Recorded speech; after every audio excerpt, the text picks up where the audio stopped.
বঙাইগাঁও জিলাৰ গোৱালপাৰা মাত্ৰাঘোলা গ্ৰাম্যপথৰ দুৰৱস্থাই দুৰ্ভোগ ভোগাইছে ৰাইজক। ৰাস্তাৰ মাজত একাঠু পানী। প্ৰদেশ কংগ্ৰেছৰ সম্পাদক নুৰুল ইছলামৰ সহযোগত ৰাইজে আৰম্ভ কৰিলে বাঁহৰ দলং নিৰ্মাণৰ কাম। এইবাৰ মহানুভৱতা দেখুৱাইছে প্ৰদেশ কংগ্ৰেছৰ সম্পাদক নুৰুল ইছলামে। বছৰ বছৰ ধৰি জীয়াতু ভোগা ঠাইত নিজৰ গাঁঠিৰ ধনেৰে বাঁহৰ দলং নিৰ্মাণৰ কাম আৰম্ভ কৰিলে নুৰুল ইছলামে। বঙাইগাঁও জিলাৰ নৱগঠিত হৃজনগ্ৰাম বিধানসভা সমষ্টিৰ গোৱালপাৰা প্ৰথম খণ্ড আৰু মাত্ৰাঘোলা সংযোগী গ্ৰাম্যপথে দীৰ্ঘদিন ধৰি দুৰ্ভোগ ভোগাইছে সাধাৰণ জনতাক। পথছোৱাৰ দুৰৱস্থাৰ বাবে বাৰিষাৰ ছমাহ যাতায়াত ব্যাহত হৈ পৰে। পথটোৰ মাত্ৰাঘোলা আৰু বালাৰচৰ গাঁৱলৈ সংযোগ স্থাপন কৰিছে, ফলত প্ৰতিদিনে বহু লোক অহা যোৱা কৰে পথটোৰে। পথটোৰ মাজত বছৰৰ ছমাহ পানী থাকে, ফলত পানী গচকি অহা যোৱা কৰিব লাগে সাধাৰণ জনতাই। পথটো মেৰামতি বা কালভাৰ্ট নিৰ্মাণ কৰিবলৈ দীৰ্ঘদিন ধৰি ৰাইজে দাবী জনাই আহিছে যদিও কোনো গুৰুত্ব দিয়া নাই জনপ্ৰতিনিধিয়ে।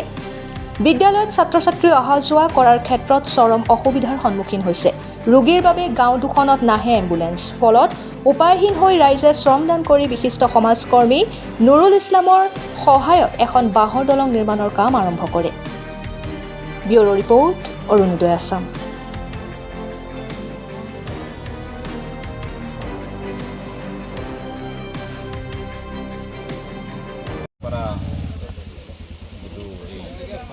পাৰ্টনৰ যিটো প্ৰব্লেম আছিলে, মানে বহুদিনীয়া প্ৰব্লেম। ইয়াতে আচলতে এখন দলং লাগে, কিন্তু দলং নাই আৰু মানুহৰ যাতায়াতৰ কাৰণে পানীৰ কাৰণে বহুত প্ৰব্লেম হৈছে। স্কুলীয়া ছাত্ৰ ছাত্ৰী আপোনালোকে দেখা পাইছে গৈ আছিলে, স্কুলীয়া ছাত্ৰ ছাত্ৰী অহা যোৱা কৰাতো বহুত প্ৰব্লেম হৈছে। আৰু বৃদ্ধ মানুহখিনি, ৰোগী মানুহখিনিও ক'ৰবাত যাওঁতে, ৰোগী লৈ যাওঁতেও মানে প্ৰব্লেম হৈছে। সেইকাৰণে স্থানীয় ৰাইজে মিলি এটা শাকৰ ব্যৱস্থা কৰিছে আৰু তাতে আমি অলপ সহযোগ কৰি ভাল লাগিল আৰু সেইটোৱে প্ৰগ্ৰাম আছে। বিশেষ আৰু যিকেই নহওক, এই সমস্যাটো আজি নতুন সমস্যা নহয়, এইটো বহুত পুৰণা সমস্যা। আৰু ইয়াৰে এৰিয়াত যিখিনি মানুহ বসবাস কৰে, প্ৰায় 20,000 পৰা 25,000 মানুহ বসবাস কৰে।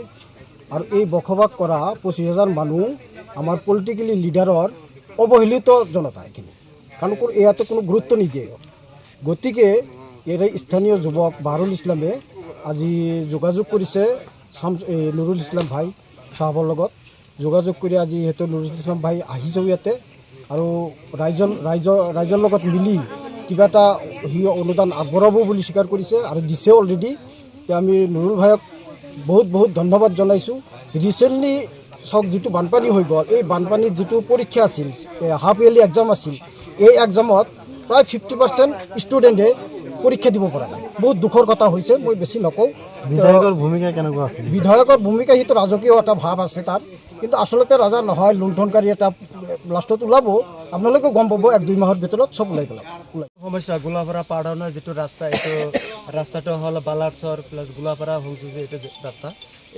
ইয়াতে মানে বহুত মানে জনবসতি, তাৰমানে এইখিনি ৰাস্তা প্ৰতি বছৰে তাৰমানে বানপানী আহে আৰু আমি ৰাইজৰ পৰা চান্দা উঠাই তাৰমানে আমি হাকু কৰোঁ। তাৰপিছত মানে বস্তা চস্তা আনি তাৰমানে অলপ পাৰবিলাক মানে বান্ধি পেলাই মানে ৰাইজ অহা যোৱা কৰোঁ। এইবাৰ আমি কি কৰিছোঁ, এই 3 মাহ হ'ল, মানে 3 মাহৰ বানপানী আমাৰ বহুত অসুবিধা হৈছে।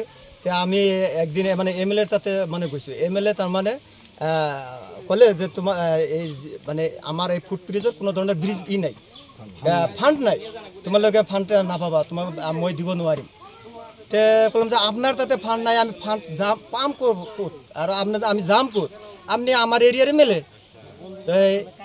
তাৰপিছত মানে সেই মানা কৰি দিলে, আমি গুচি আহিলোঁ। আহাৰ পিছত তাৰপিছত আমি এই শামছুদ দহাৰ ভাই নুৰুল ইছলাম, সি মানে আমি শুনা পালোঁ যে তাৰমানে গৰীবৰ বন্ধু, গৰীব দুখীয়া মানুহ মানে সহায় কৰে। সহায় মানে কি, এনেকুৱা সহায় কৰে বিয়া বাৰুৰ ক্ষেত্ৰত, তাৰপিছত আপোনাৰ কিছুমান মানে অপাৰেশ্যনৰ ক্ষেত্ৰত বহু মানে দুখীয়া মানুহ মানে সহায় কৰে।